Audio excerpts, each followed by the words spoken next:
Hello, everyone, and welcome back to This Week in Guns, brought to you by Patriot Patch Company and Primary Arms. This show offers commentary on all of the latest firearms industry news, information, and buzz. I'm your host, Matthew LaRoussiere, and I'm here with my co-host, Sean Heron, and we're joined by special guest, Rob Pincus. Rob, how are you doing today? I'm doing swell. It's a little bit ugly out here in Colorado. It's not quite snow, it's not quite rain, and it's definitely not quite spring. But, other than that, things are good. I'm sorry, excuse me, but what is a season? What is that? Yes, sorry. I know when I'm in Florida, we have like the two seasons, right? Rainy and not quite as rainy. Here in Colorado, it's snowy and not quite as snowy, occasionally interrupted by nice and warm and beautiful. Oh. Yeah. 3 times in the last week, I've worn shorts to work in the morning and had to wear a winter coat home. That's how it was in DC when I was there. It was awful. I mean, it was cool getting to own coats and like wearing different things, but I like just having one outfit all year. Right. I like having one uniform. Thank you. All right, cool. Cool having.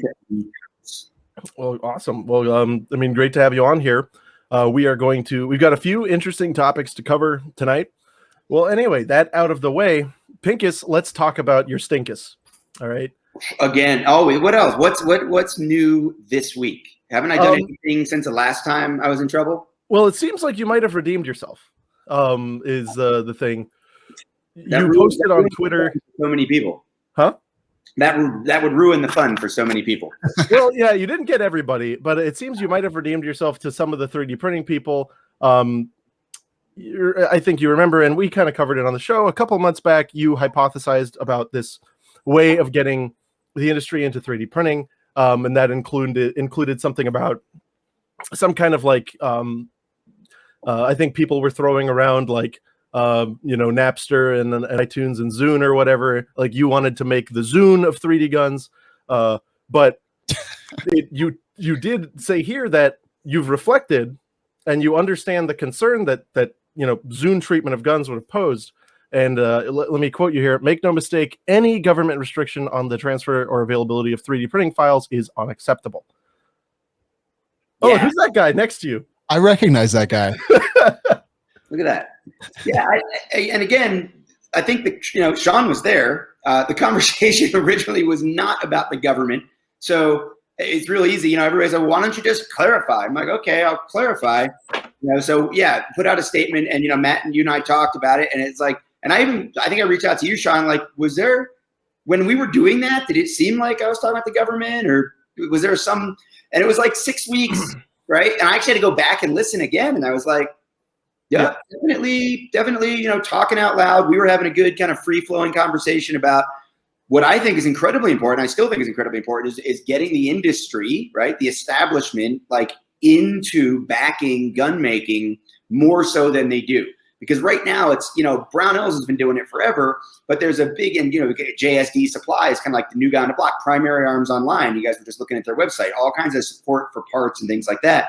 And certainly Polymer 80 has mainstreamed kit building, as a multi-million-dollar presence in the community, right? That part of NASGW, they're sponsoring events, they're all over the place. So what's the next step? How do we make it even more normal? And how do we get more support for the 3D printing stuff? And that's where this whole idea of how does a SIG or how does a Smith & Wesson get involved, right? And I think that the we, I, me, the royal we, the industry, and a lot of people forget I do have a manufacturer's license, even though I've never quite brought a gun to market. I've designed one and it has serial numbers and it's like a regular traditionally made gun that we're still working on getting to market. But absolutely part of that free flow conversation was how a traditionally manufactured company, when I'm not wearing my, freedom, independent gun making for myself hat, how a company might get involved in supporting the maker group, the maker community. And again, that was all private sector. Really important to just kind of reiterate that again, not about the government getting involved, all about the private sector getting involved. And in follow-up conversations, I did learn a lot about why people are so like crazy sensitive about it, right? It makes way more sense to me now why talking about watermarks gets people freaked out. But certainly I'm not the first one to do it. I mean, I think the earliest citation I saw was like Cody Wilson in 2012 or 13 talking about the same thing, that eventually, this may move towards like iTunes versus Napster kind of a thing. But that's not a government thing. And I think that's really important to distinguish between that conversation we were having and the idea of the government coming in. Right. Yeah. And I think the rational fear was that the moment this type of technology were to come to exist, the next step would be, what was that? FBI. I don't know. I'll be right back. Okay. Well, yeah. I mean, naturally, the obvious response is that if you invite this type of technology into the world, the government may choose to invite itself and then make it a requirement. But I think it's good that Rob put that out there. I actually hadn't even seen that. I didn't realize. I feel like he said this previously. Yay. Hey. It wasn't the government. Okay, No. good. We had to sign the package. Who knew? Nice. It kind of was it a a gun? government because Did you get a gun? regulations. Maybe. I complied. All right.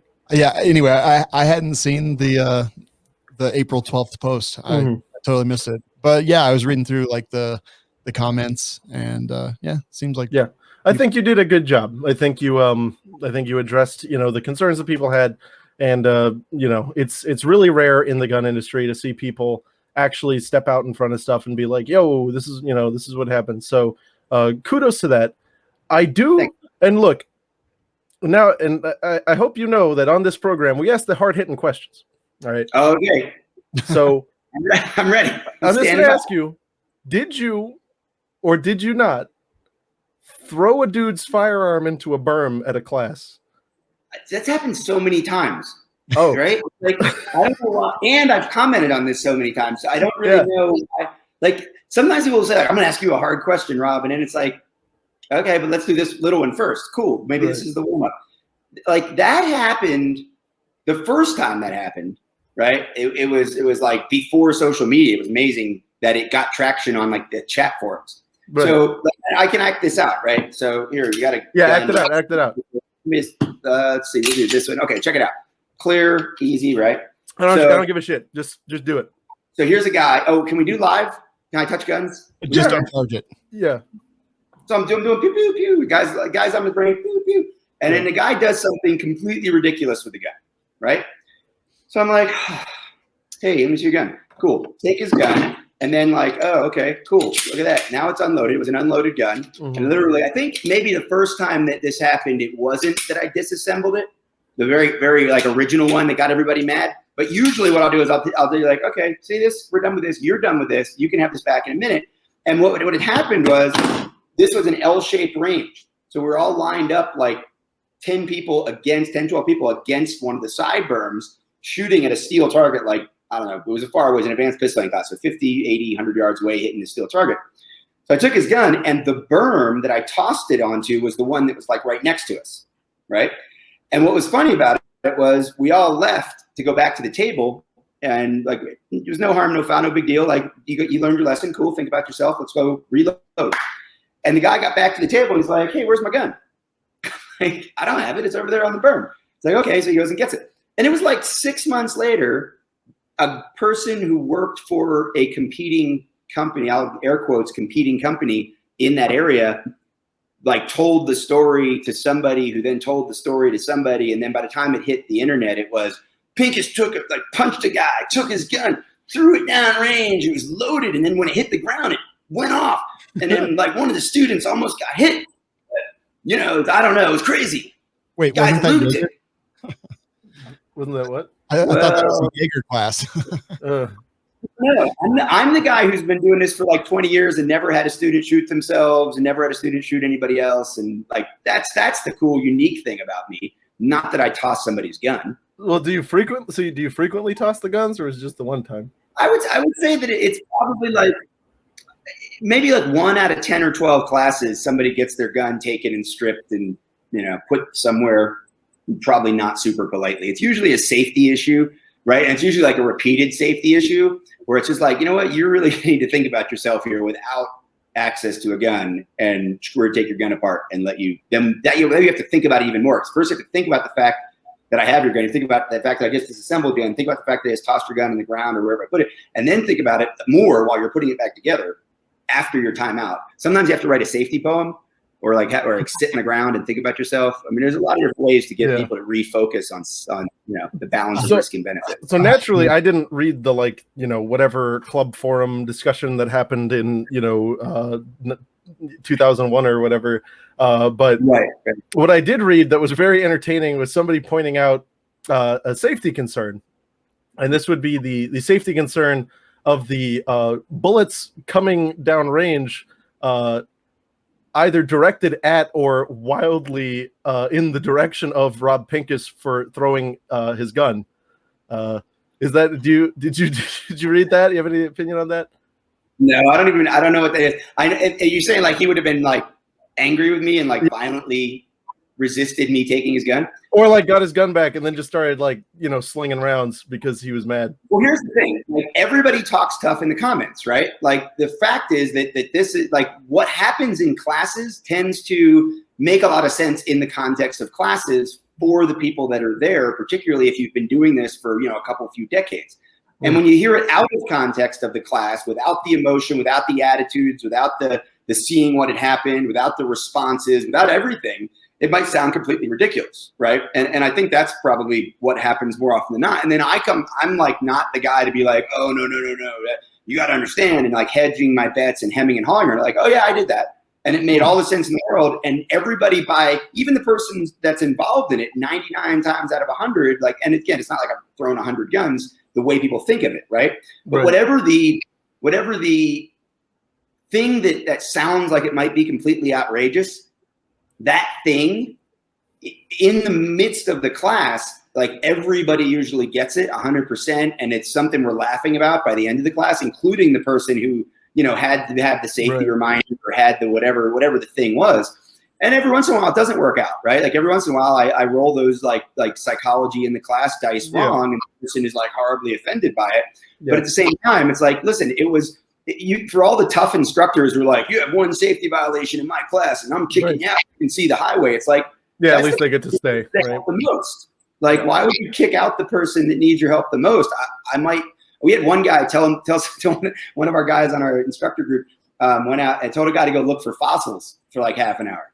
And there were no fossils in the farm adjacent to the range. Yeah, but what if you found one? Then you'd have felt pretty stupid, huh?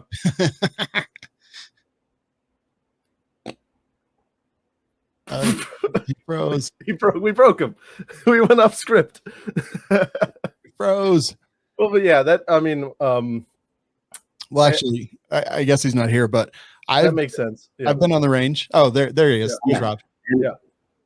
Yeah, no, that makes sense. Especially, I just read that quote in an article, during the whole kerfuffle, and I just thought it was really funny, and so I wanted to bring it to your attention.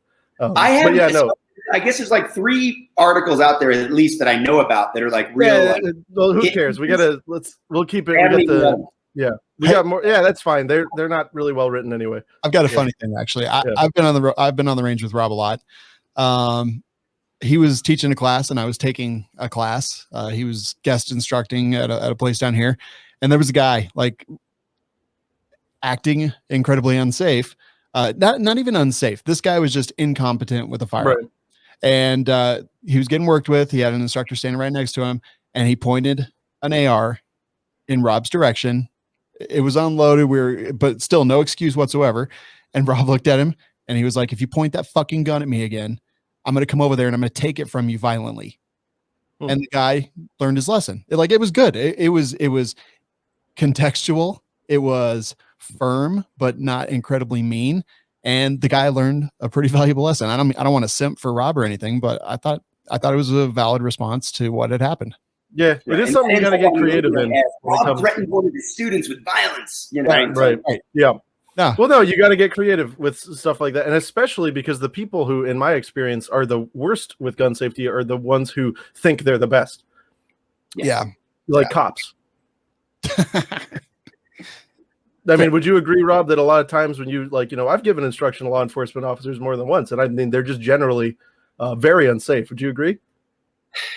No, I wouldn't generalize it that way. I will agree with you on the people. But you've seen it multiple times, right? Yeah, I've seen it with, but I've seen it with new students. I've seen it with cops. I've seen it with military guys. I've seen it with Navy SEALs, right? Who are just very complacent and lackadaisical with their gun handling because, we got the whole thing. We get to do the stuff, and we got all the things, and we're fine, and we're just on our range. So who cares? And what are you being a pussy for? And it's like, still, let's not do that, right? Yeah, for sure. No, especially old school guys. I would say, yeah. If you got a cop that went through the academy in the '80s and he's still in the cop business. It's different. It's probably different. Like a 26-year-old veteran who just confused her gun for a taser, right? Like, right. She's probably not someone we would get on the range and say, oh yeah, she's got 26 years of training. She's awesome.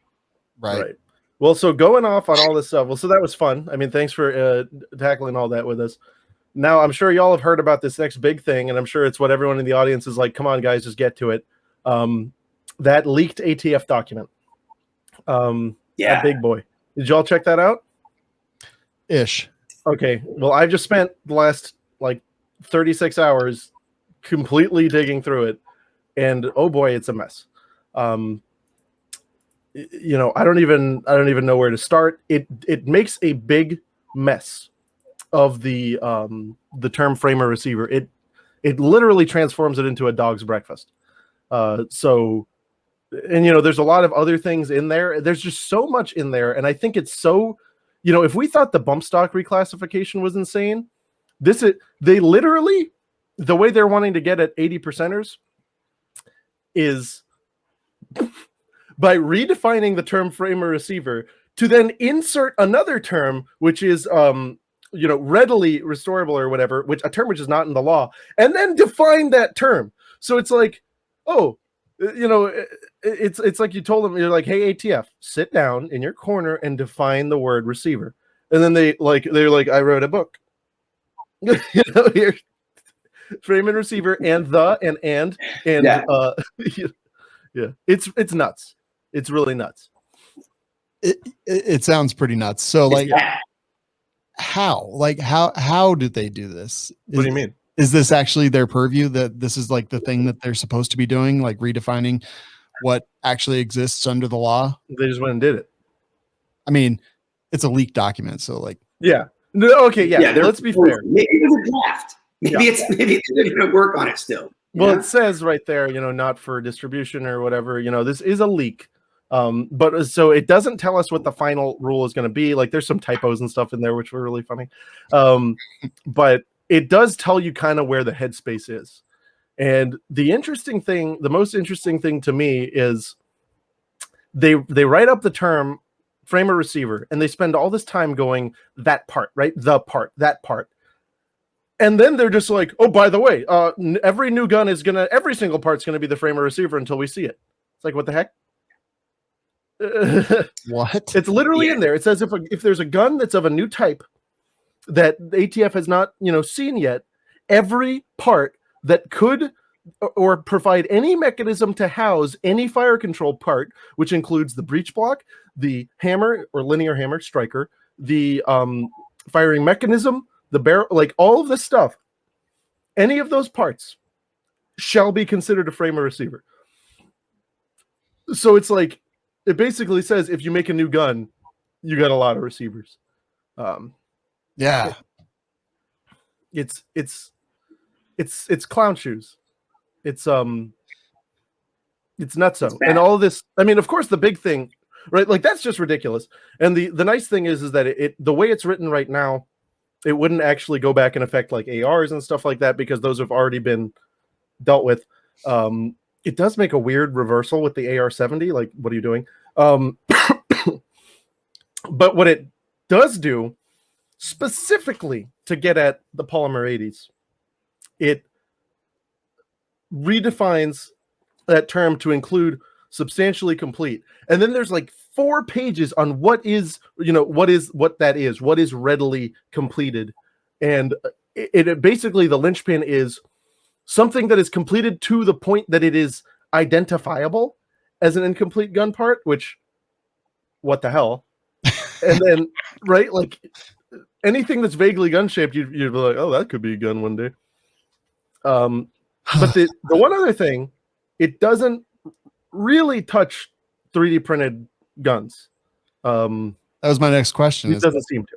Yeah, like so. It doesn't, unless you look at that last clause, right? Which is anything you make that could house a fire, right? Like so you know, is I don't know. It just the whole thing is so vague, and this is something that I've said over and over and over again over the years. We talk about it with pistol braces, we talk about it with FFL requirements, and now it's going to be the same thing with gun kits and with gun parts. The vagueness, the lack of clarity is where they get you, right? Because that's where they can swoop in after the fact. It's you're doing something that everybody else has done 50,000 times, and now it's like, no. We're now going to apply this rule to this because we believe it is readily convertible. Mm-hmm. You know, I mean, they've already added shopping, right, to the list of things you have to do to complete a gun with the buy, build, shoot kit. If all the parts are in the same box, that's too easy. You have to actually shop for individual parts. Right. You know, now it's this idea. I mean, that's actually an interesting thing. The BBS is not really a frame or receiver thing. It's a handgun definition, which I think is actually it's like a different part of law. And they actually touch on that in the plea document. But that's just weird. Everything is weird. And the big thing is that it focused, like the law uses the term weapon, right? And so my whole thing is, if it's not done, how's it a weapon? Like, how could it have ever become a weapon until it's done? You know? Right. I guess you get hit. All the technology is bad. It's like, you know, we say, well, everything's a weapon if you hold it right. You know, like from a personal standpoint, you know, my elbow is a weapon, right? But then you get into this terminology legally, right? That could be a weapon. But now you get into this terminology. It was the same thing during the impeachment trial where it was like the armed mob. It's like, well, come on, man. It wasn't, you know, people think like rifles, shotguns, pistols when you say the armed mob. But at the same time, I've been saying for decades, like you don't need a gun to stop a bad guy. If you're on an airplane, you know, you can be armed with a pen. So it really is when people start playing games with words, as opposed to the actual intent, as opposed to actual, like, look at it, is it this thing? If it's a duck, walks like a duck, quacks like a duck, it's a duck, kind of a common sense approach.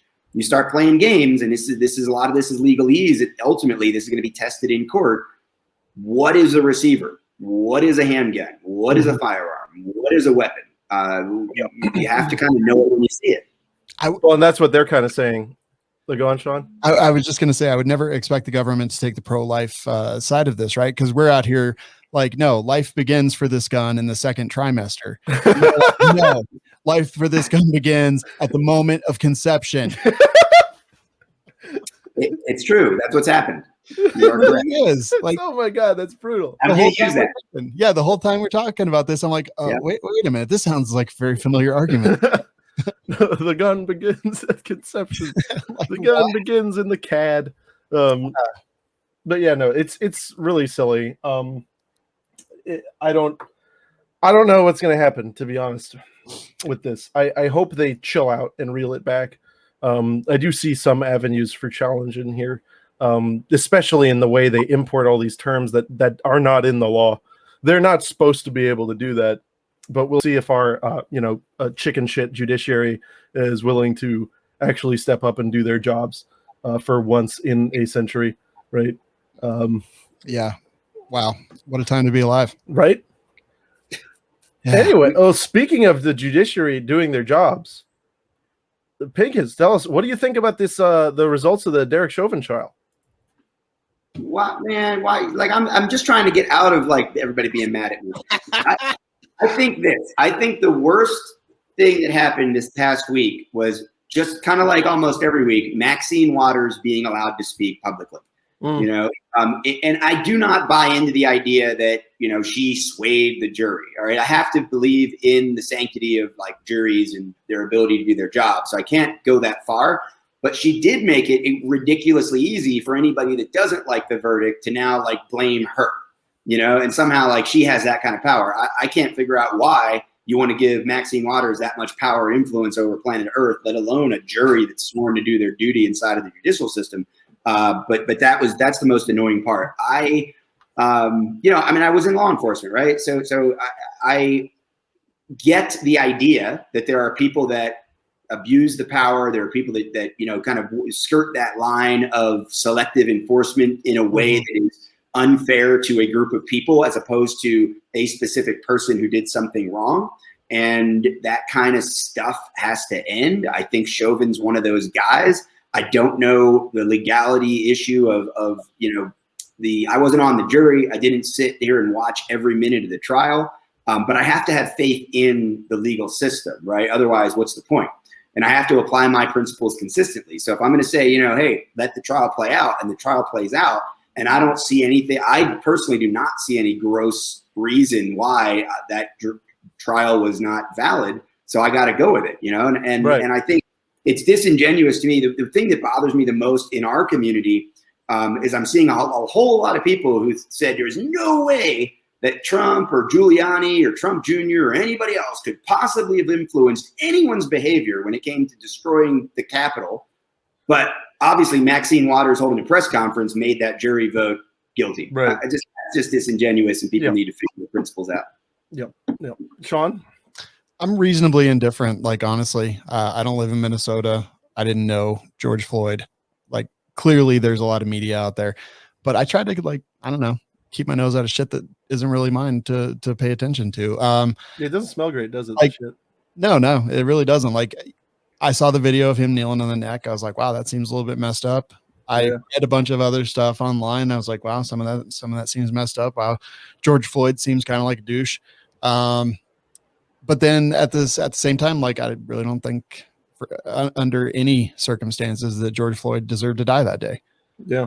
Well, I think it's really awesome for you to, I think it actually takes courage to say on something like this that, you don't really have much of an opinion. And I'm glad that you're doing that. And then like the jury went in, the jury did their thing. I wasn't there. I didn't see what they saw. I can't reasonably say that in their situation with the same information that I wouldn't do the same thing. Like, right. The jury did their thing. I don't armchair quarterback every other damn judicial case that goes or criminal case that's like goes through our court systems. Right. So like, I don't know if the jury thought that's what it should be, then maybe that's what it should be. If they were influenced, if they were unduly influenced, well, God, sometimes life sucks. Yeah. And and that's what appeals are for. If there's, Chauvin's going to go to jail. And then he'll go through the court system again. And like, yeah, maybe sometimes innocent people go to jail. Is he innocent? Doesn't seem like it. But then again, I don't know. It's none of my business. I don't live there. I'm not in the community. I wasn't on the jury. I wasn't in the courtroom. Like, I don't know. So I looked at all the different charges, and the thing that was the most interesting to me, like I do think that his conduct met the murder to definition in the state. Absolutely. I think it did. But the weird thing is that one of the lesser offenses was somewhat contradictory. And so I thought it was odd that they would charge on all, they would find on all three when one of them appeared to have a contradictory element. So that was interesting to me. And a lot of people are like thinking, oh, it's ridiculous that, they hit him on all three. Well, you got to know how these things work. Sean and I were talking about it. So sometimes they do or instructions. Other times they do and then when you have an and instruction at sentencing, they take that all into account, right? If all of the other crimes are lesser included offense of the primary offense, then like they usually take that into account and, will basically just punish you for the main one. Right. Or, if you, under some circumstances, they'll be like, we're going to, given all this stuff, we're going to push it over to this side of the guidelines. So that's a lot of interesting stuff that's going on. I'm not going to say too much about it. I just covered it because I feel like our audience expects it. I will generally say you're not supposed to do that. You're not supposed to kneel on people's neck. Is not nice. And if you do it, you probably bad things going to happen. So that's like, yeah, I don't know. Like, not supposed to. I don't know that I would. A lot of people make a big deal about, well, his knee was really on his shoulder blade. Okay, so if you've done any grappling, you've done any kind of control, especially in a real world environment, you can compress somebody's chest pretty well and affect their ability to breathe without actually choking them on the neck. So that's a little bit like you just kind of, to me, you either show your agenda or you show your ignorance when you're like, oh no, he was just putting all his weight on his spine and on his shoulder, not on his neck. So yeah, spines are strong. I never give a damn when someone steps on my spine. It's just whatever. Sometimes I pay people to do it. I was just going to say, people pay people to do that. Yeah. No, but you know what? You're right, Rob. And also on top of that, you know, when you're a defendant and like in these types of cases, and it's all about the state of mind, right? It doesn't matter if the person had all these other medical conditions or whatever. If the thing that you did was sufficient, right, like could have caused the death, even if the death was in fact caused by another thing, right, but it's contributory, well, that's enough. That's enough for a conviction. Yeah. And it's like, let's go back to the taser woman, right? The taser.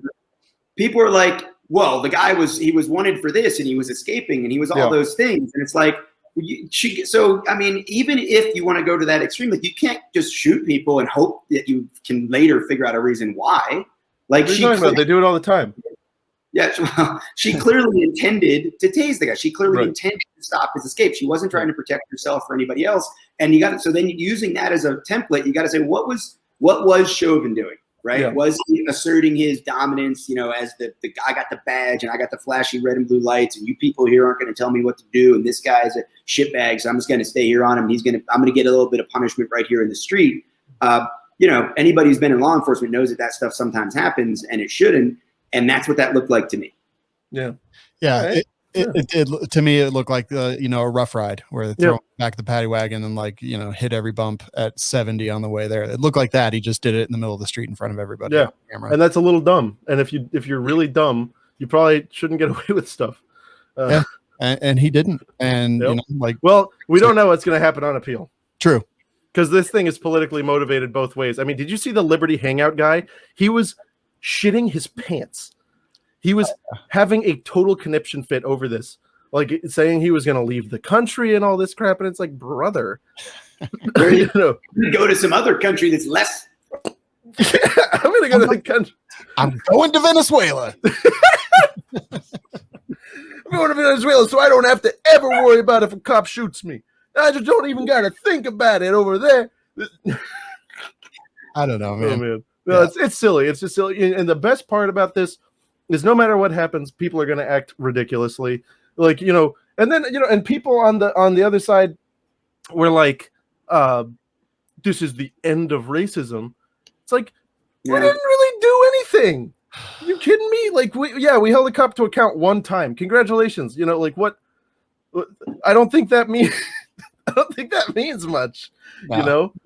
You saw all these blue check marks, like saying that this is like the sunset of racism. I hope that it happens, but I don't think this is the opening act to that.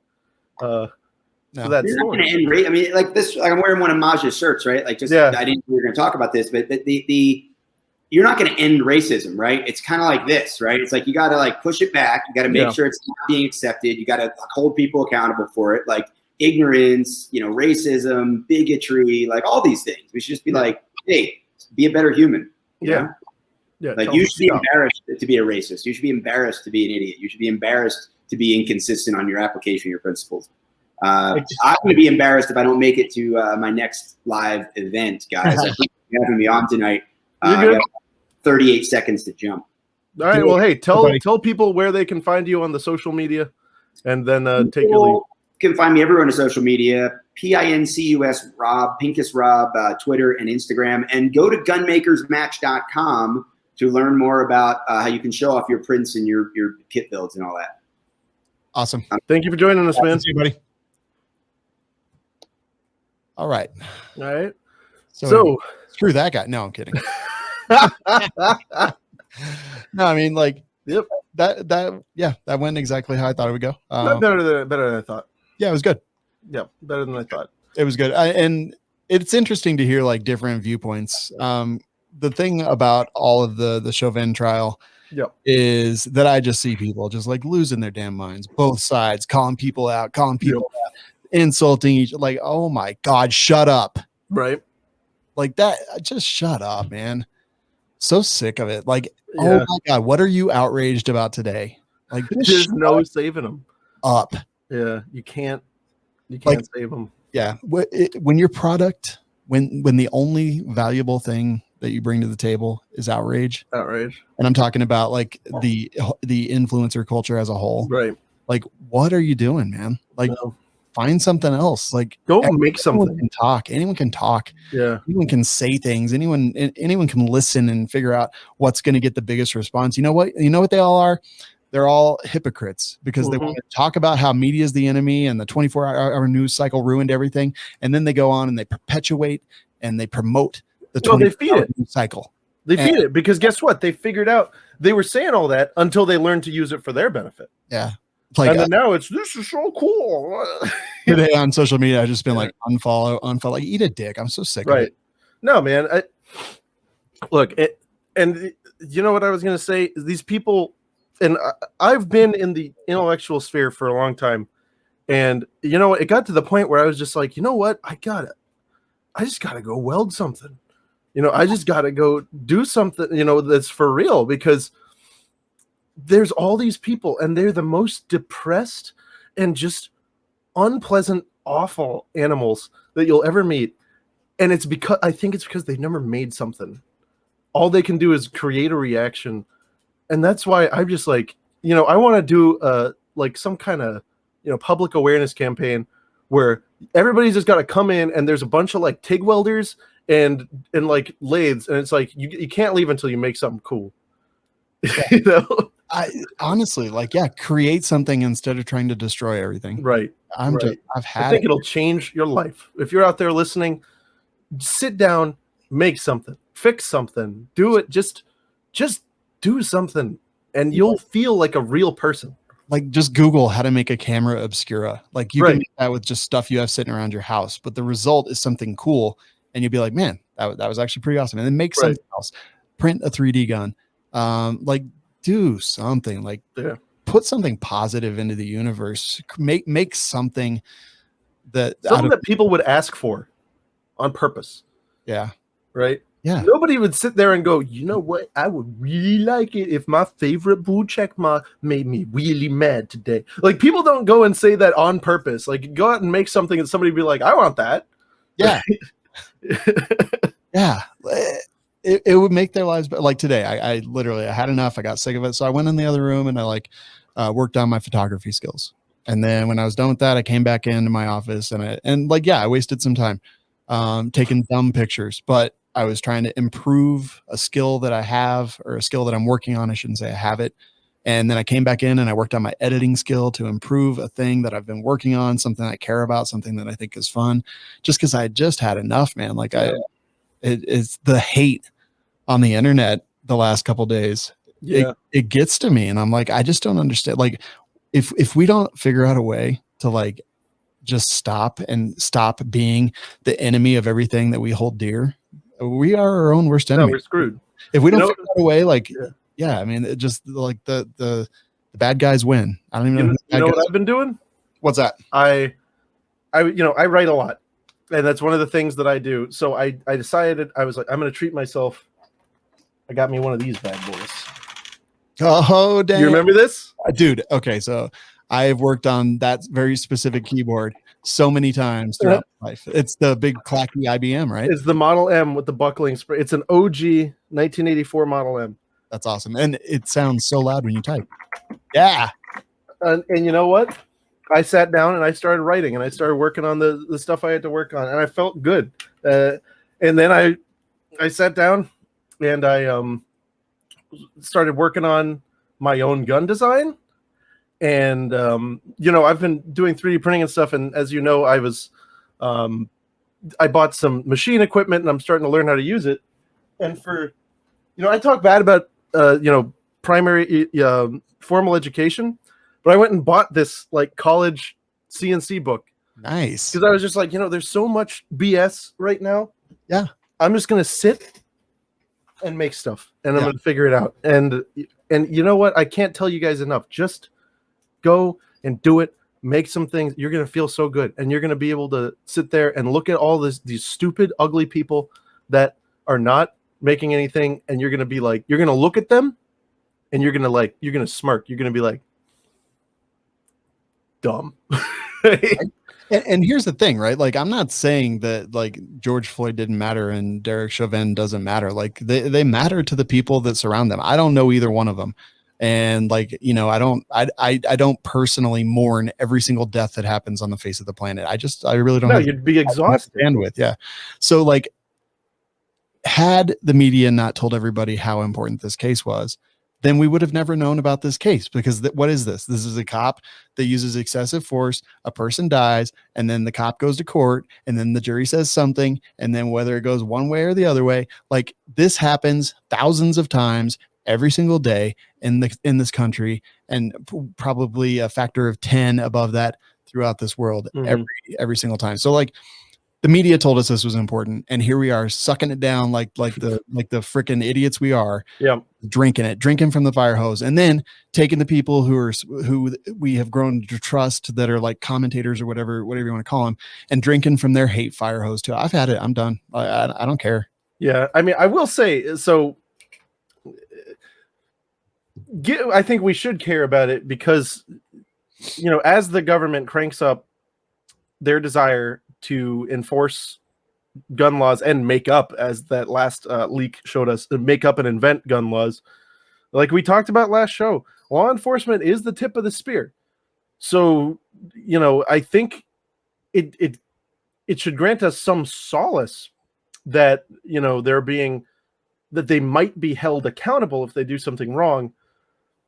But on the other hand, you know, like you said, the whole circus, you know, is a bit much. But that said, there probably wouldn't be a circus if it were common for us to hold these people accountable. And it's not just, you know, police, it's all agents of the state, I think, should be held accountable. I think that if, you know, personally, I think that if somebody, you know, anyone who signs on a law that would, you know, prevent or require licensure of carrying a firearm or something like that, and someone who's otherwise a gun owner, right, gets hit, I think they should be civilly liable. Everyone who voted for it, because I think that, you know, it's kind of like a crackpot theory, but I think it kind of goes with traditional theories of tort liability, right? Like, but for your conduct, you know, this wouldn't have happened.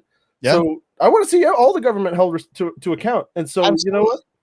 So I'm like, hey, not supposed to do that. And if I did it, I'd go to jail. So he gets to go to jail. Like, that's my whole thing. Yeah. On that. I mean, I totally understand. I do. Yeah. Like, I mean, it's so weird how we like pick and choose. Like, I know that I guarantee the cops have either not decided not to shoot somebody, right, and been killed themselves, or killed people. For sure. Like, it happens. Like, we saw Kyle Dinkheller, right? Like, you know, that classic video, the guy with the M1 carbine. Yeah. Slicing the pie on that dude. Yeah. You know, he, at the end of the day, he didn't want to shoot him. And it's like, that sucks. That guy was probably nice, you know, because he was probably a good cop because he didn't want to sit there and shoot him. On the other hand, he also didn't have the brain gears to disengage and leave the situation. Yeah. But anyway, there's a million things that happen out there. It's stupid. I think it's stupid to have a partisan binary political theory when it comes to public events, right? You should be able to look at the thing that happened, and without looking at your favorite check marks on whatever political stuff, and that includes me and you know, and you, like, absolutely. Don't wait for us to say about it. Yeah, don't listen. Hold on a second. Don't ever listen to anything I say. I'm an idiot.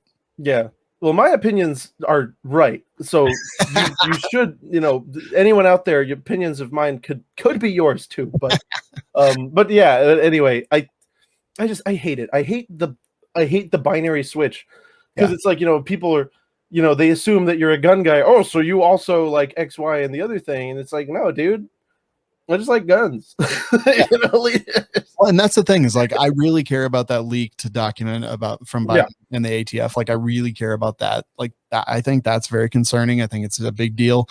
But, you know, like, I don't relate with George Floyd, and I don't relate with Chauvin or whatever. Oh, yeah, I don't have anything in common with them. No, like, I don't relate to either one of them. So like, it's hard for me to to be like, okay, well, this needs to be the thing that I redirect all my energy and my anger towards. Like, and I'm not even like stoked on, oh wow, they're actually going to hold cops to account, because guess what? It was on every television in the whole damn place. Yeah. There's no such, it's not.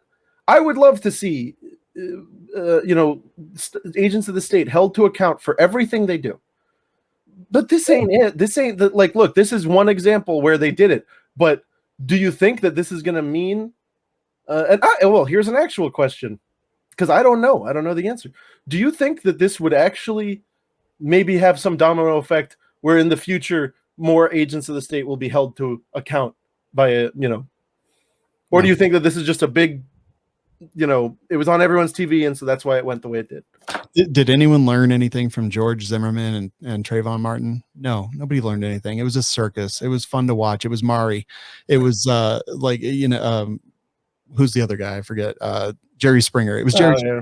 Like, that's what it was. It was entertaining. And I don't say that. I say that with all due respect to the kid that was killed. Right. Like, I absolutely do. And I use Zimmerman as an example of how not to be a piece of shit with a gun.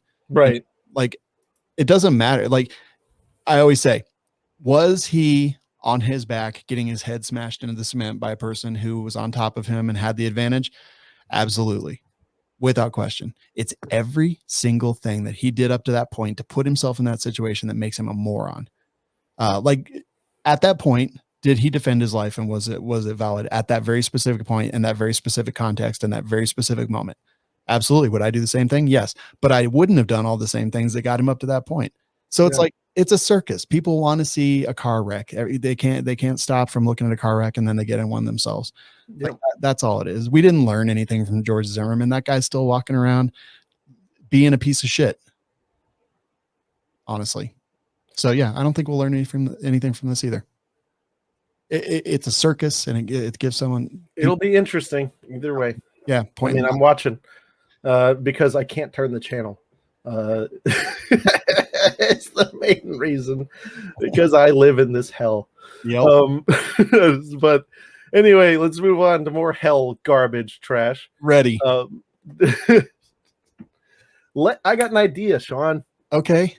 Let's reduce violent crime in California by taking away the rights of people in Nevada. Oh, okay. Yeah. I mean, that makes sense. Totally. You in? Yeah. All right. Yeah, let's do it. At this point. All right, here. Let's go. Time to hit them all with the hammer, because that'll work, right? Let's see. Yeah. California steals all of Colorado's water. I guess they buy it, but I say they steal it. They're just screwing us all over. God, that's another thing that I won't be able to understand is riparian rights. We've got too much of the stuff. Yes. Yeah. That's water. I'm sorry for not you. I'm sorry for using that stupid word. I try not to talk like a lawyer, but sometimes the conditioning breaks through. So this Nevada AB 286 would require 80% firearms be serialized and subject to background checks. And this is discussed in a article on, I don't care who these people are. But yeah, they're like waxing poetic about how this is going to prevent violent crime in California, because this and that and the other thing, and loophole, and because people are able to make guns in an area that the feds explicitly do not have power. Loophole, California, loophole, violent crime. Is Nevada simping for California? It looks like it. Well, at least Assemblyman Sandra Uruguay. Yeah. Oh, that's a rough one. Yeah. Sorry, lady. Yeah. But yeah, I don't know if they've got the. You know what one of my favorite things to do is upset people is? What's that? Nevada. Nevada? They hate that. They hate it when I say it like that, and I'm not going to stop. Las Vegas. Las Vegas. But no, this Nevada assembly person, I don't know, I don't know what the Nevada state legislature looks like. I don't know if this has legs or if this is just positioning, but it's really annoying. It is. And I mean, look, I spend a lot of my adult life saying there's no conspiracy Like there's no one that has like the ability to like to do something so incredibly complex.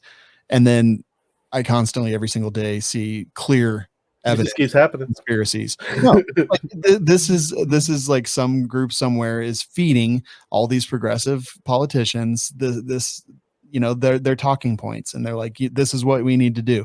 And if you do this here in Nevada, where Polymer 80 happens to be headquartered and their whole manufacturing operation is, well, that'll be good. And then you know, just say it's for California, because you know, California, they're right there. It's pretty close. Yeah. Like, I mean, who cares about, you know, what is it? Oh yeah, what borders don't have any meaning.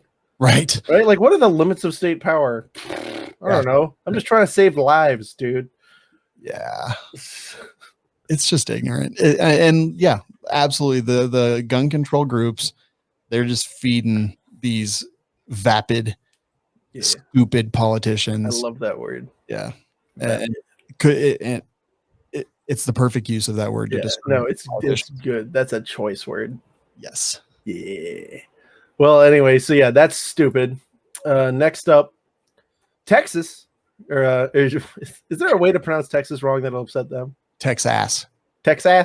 Well, the Texas House, they passed a permitless carry bill, but so now it's, you know, up in the Senate. The Republican lieutenant governor, he thinks that the Senate doesn't have the votes to get it through. All right. And we don't often think of Texas as being a place that doesn't have, you know, strong gun rights. Guess who he's going to meet with, who are currently very much opposed to constitutional carry in the state? Concealed carry instructors. Cops. Says right here, he's going to meet with law enforcement to try to broker a deal and get them to like smooth over with some of these other Republicans and stuff that are opposing it, because law enforcement is saying, no, we need to keep it the way it is because reasons. Yeah. Also, honestly, I'm trying to find it right now, but so there's a ton of concealed carry instructors that put their name on a letter talking about how permitless concealed carry is dangerous and it's going to be this thing, and they're all just little cucks. Yeah. And they're because if they don't watch my NRA DVD, how are they gonna know how to check the slide on their gun? Really annoying. But if they actually did some research and talked to instructors in states where they have permitless concealed carry, they would find that the class volume actually went up because more people were actually getting involved with it. And guess what? It just so turns out that a lot of people take owning a gun seriously, and they want to go get trained for it, even if the law doesn't make them do that. And it's just so weird. And find every one of those names and leave them bad reviews, and like don't ever go to their classes, because they're just you know, I support the Second Amendment, but you don't. But you gotta have training. Yeah, you gotta do this. Like, man, that stuff really boils me. Me too. Especially like, you know, and I've gone, like, I was at I won't say where it was because I like my membership there, but I was at a place and I was talking with one of the guys who was a honcho at said place, and he was like, man, this is like BS. They're trying to restrict our rights and stuff. And I'm like, yeah, no, that's crazy. And then it's like, and you know, the state agricultural commissioner, she got a carry permit, but she's got a medical weed card. Why'd they let her have that? And I'm like, because freedom, idiot. Dude, come on, man. You can't. We got to be principled, everybody. We got to stick to our principles. Like, look, even, and if that means people you don't like also get guns, well, it'll mean the cook-off will be a little more interesting, right? Like, that's all it'll mean.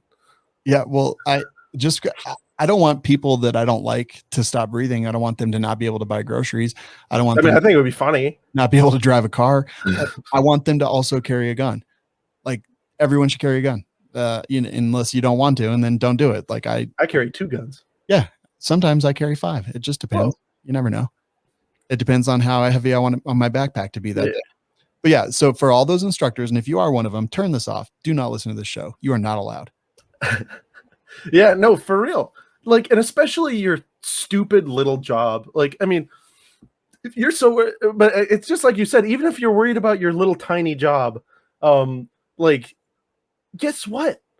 When you remove a huge barrier to somebody carrying a firearm, guess what happens to the quantity of people who are going to carry firearms or who are interested in carrying firearms? Yeah. It explodes because all of a sudden you don't need to spend this. Like in Florida, I think it's almost $200 that you have to spend to get your permit in addition to the class.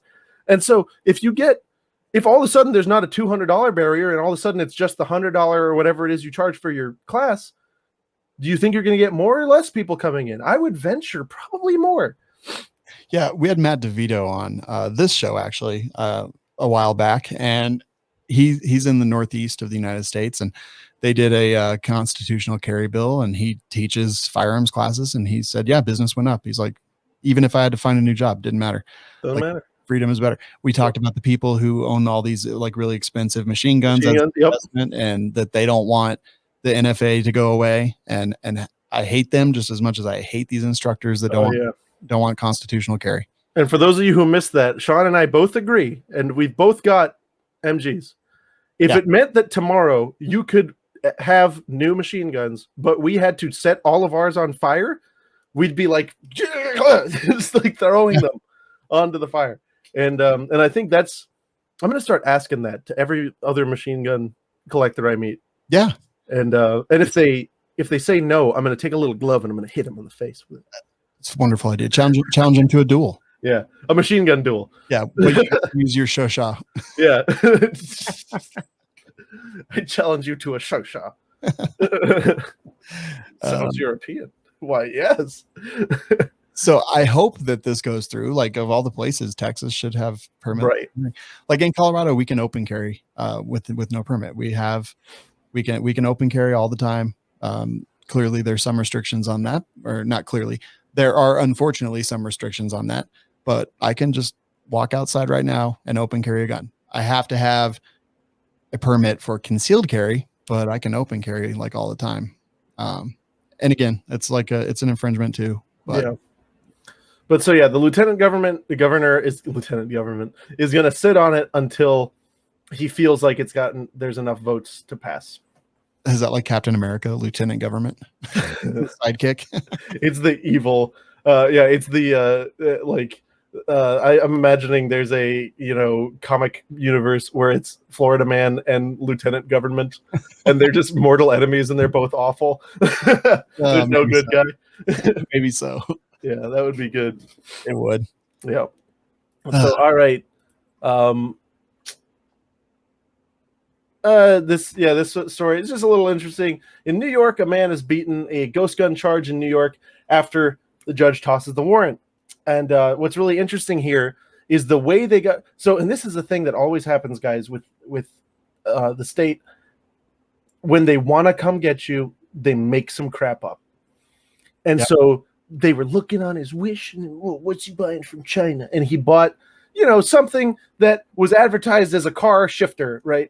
And like it may have looked a lot like a solvent trap, but even so, it doesn't have a hole in it, right? These things aren't regulated. And they just. When does the suppressor become a suppressor? At the moment of conception or the second trimester? Well, according to these officials, it was at the moment of conception. Okay. Because they put on their application for a search warrant that he had ordered a silencer. Wow. Like a silencer, not, precursor parts for a silencer, not silencer parts. It was a silencer. And so the judge was like, you lied, fruit of the poisonous tree. This is all out. Because, of course, when they came in looking for the silencer, they found that he had made a gun. This is just so bogus. And just like, and I know a lot of you guys out there might be looking and being like, oh, yeah, New York, well, that wouldn't never happen here because, my Uncle Randy's a cop and he said he ain't never going to do none of that gun control. Just remember, right? It doesn't really matter what your local guys think. If, some special case agent or whatever wants to play some games, they can just lie. And then they're in your house and whatever they find is fair. Well, whatever they find they think is fair game. And if you got a good judge though, maybe you'll wind up okay. But just remember, crap like this happens every single day all across the country. We saw it there's been so many cases, many such cases. Sad. Definitely. Yeah. This is a happy ending. They lied, and boom, gets thrown out. Yeah, unfortunately, guy still had to deal with getting all of his stuff tossed, and probably lost his property, probably got hurt a little bit. But hey, I'm glad that he's not gonna get locked up. Yeah, and now I guess I wasn't clear. Like, was the stuff that he had that they found illegal? I think in New York has like a probably illegal in New York. Yeah, that's fair. Yeah. Everything's illegal there. Everything's illegal. Like extra large Cokes are illegal there. Yeah, you can't have that. Thank you, Rudy. Yeah, we love you. We're so not fat anymore now that we have to buy 2 Cokes. Right. Who needs a salt soda? Last up, let's say something. Looks like we got some good cops out there. The North Carolina Sheriff's Association is backing an end to the state's pistol permit system. All right. And a lot of you guys might not know this, but North Carolina is one of many states with a Jim Crow era pistol permit system, where basically it would be, if you want to buy a pistol, you got to get a permit from your local sheriff. And, like it's like things like, is not known to be a person of like low moral character or something like that. Mm-hmm. And I don't have to say it. You guys know what that was made, what was put there for. Like y'all know what they did that for back in the day, right? Yeah, absolutely. Yes. Yeah. And so every time I talk about this stuff on the YouTube channel, I get thumbs downs, which is funny. Whatever. Really? Yeah, no, people don't like it. Whenever I use the R word, they get all bent out of shape. Huh. Yeah. So yeah, the law is racist. Thumbs down the thing if you want. But wait a minute. Like it actually is. Like it really is like on its face. Yeah, there's definable fact. Yeah. It's like the little cringe saying every law is racist. Well, whatever. I mean, this gun laws are like they didn't want black people to have guns. That's straight up. They'd be like, "Oh, don't you listen to that music and play that instrument?" Yeah, that's low moral character. I don't think that we're comfortable with you having. That's what that was put there for. But now, finally, unfortunately, not for good reasons. Like the association isn't straight up admitting that what they've been doing for so long is wrong. They're saying, "Oh, the next check is fine. And this is fine." Yeah. So. This is good though. Yeah, scrap the pistol permit system. Yeah, it's ridiculous. I couldn't believe it. I was blown away when I went because I did a talk in North Carolina one time, and I brought all my and it was actually at a range. I gave a talk in the range, and then I let everybody shoot a machine gun. Which, by the way, at that range they give me such hell. That was one of those ranges where like, "Where's your tax stamp?" And I was like, "Where's your tax stamp?" Like, oh, I'm sorry. Do you work for the ATF? And get the hell out of my face. I'm not required to show it to you. Yeah. I have it. Well, where is it? I have it available to the secretary for inspection upon request. Exactly. Yeah. They finally made me. I was just like, "Here, it's on my phone," and they were like, "Do you have an actual copy?" I was like, "No." Get bent, and they like let me. I was angry. I get really bent out of shape about that. But I would too. Do you have your stamps, or you just keep digital? Digital. Yeah, obviously, because guess what? It's the current year. But anyway, I went there, and then one of the girls who was part of this organization was like, "Oh, I finally get to pick up my gun because we're there anyway." And I was like, "Oh, cool. You must have had it on layaway or something." And then she looks, and the guy's like, "So did you get your permit?" And she hands over this like little. It's like this, and I was like, "What the hell are you doing?" She's like, "Oh, we have a purchase permit thing." I'm like, "This is North Carolina. What?" That's so weird. One guns, please. Yeah. Excuse me, Sheriff Douglas. He said I could have one gun, please.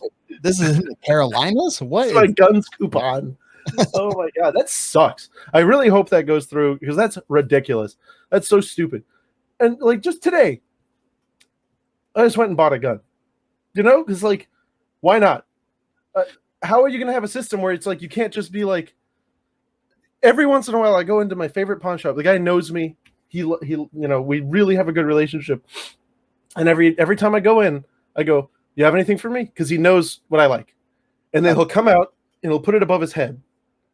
And like, because he knows that I'll already know just from seeing it without looking at the name. And last time I went over, it was a Grendel P30.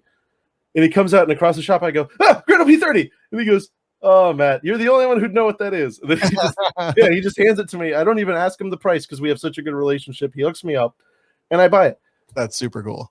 Yeah. And in North Carolina, though, what would I have to do? It'd be like, oh, a Grendel P30. All right, Matt, great. All right, now get a gun coupon. Yeah. And then you got to come back. Yeah, but I can't afford a gun coupon. Well, then I guess right. You'll have to eat Jim Crow today. That's good. Yeah. Oh man. Speaking of eating, I got another snack in the mail. You know, and you got that one. He does like to eat the patches. It's absolutely a thing. I think you should tag Matt of photos of you with patches in your mouth. Tag them. That. Yes.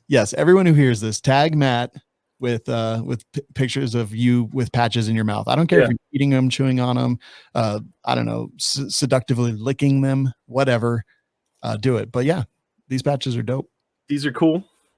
I really like the thumper. You know, actually, wow, I'm really stupid. I've seen this patch a few times, and I just now got thumper.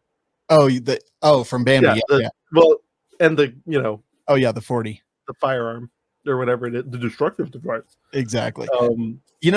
This isn't my favorite patch. Yep, it's high quality. It's like fantastic, but I don't like the cutesy stuff. I like that one. I like the baller stuff, and that's what's great about Patriot Patch Company for me. Yeah, like they make all kinds of stuff. Like there's some patches on that wall that I love. Right. Well, and you join the Patch of the Month Club. You don't got to worry about it. You just eat it, and then next month there's going to be another one. Yeah, absolutely. So you don't even worry about it.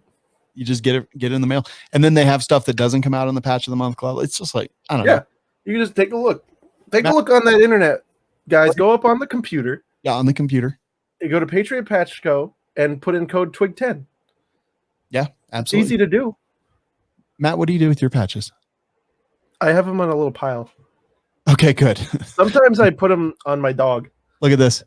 That's a big thing. And then over on the other wall, it doesn't turn that way, but yeah. Oh God, I knocked my light over. Everything's falling apart. Yeah. PatriotPatch.co. Yeah, I do put. I have a plate carrier, and so I'll put one patch on it, and then sometimes I terrorize my dog by putting the patches on her. That's a great idea, actually. But aside from that, I just gotta have a pile of them. I'm totally gonna do that now. I'm gonna put patches on my dog. Well, yeah. I mean, it don't cost nothing. It's free to do. Exactly. And it's creating. I'm creating a patch dog. Yeah. What's that? Yeah. Patch dog with a patch on them. And just to wrap up what I was saying earlier, stop being angry at everything, man. There's so many things to be angry about in the universe, and things that will never affect anything that you have to do. Like maybe step it back a little bit. Now, there are times to be angry. And I think that when someone messes with you or yours, you should be unrepentant in your brutality towards them. Oh yeah. However, eat them. You can't do it all the time. You're gonna fatigue, and then we're actually gonna need you. We're actually gonna need us to do something that matters, to take action on something that matters. And what I mean by that is, running for offices, holding politicians accountable by voting them out of office.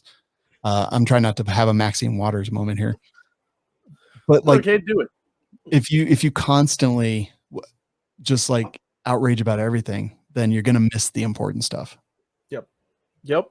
And look, you will miss the details, because when you are mad and you're up, you do not see the contours of the landscape. You just see red. And that's why, I always say, when you're in a fight, you need to know what your opponent's doing and also what he's not doing. So if you just keep your shit boiled up all the time, you're not going to be a good fighter. You're not going to be a big help. You're not.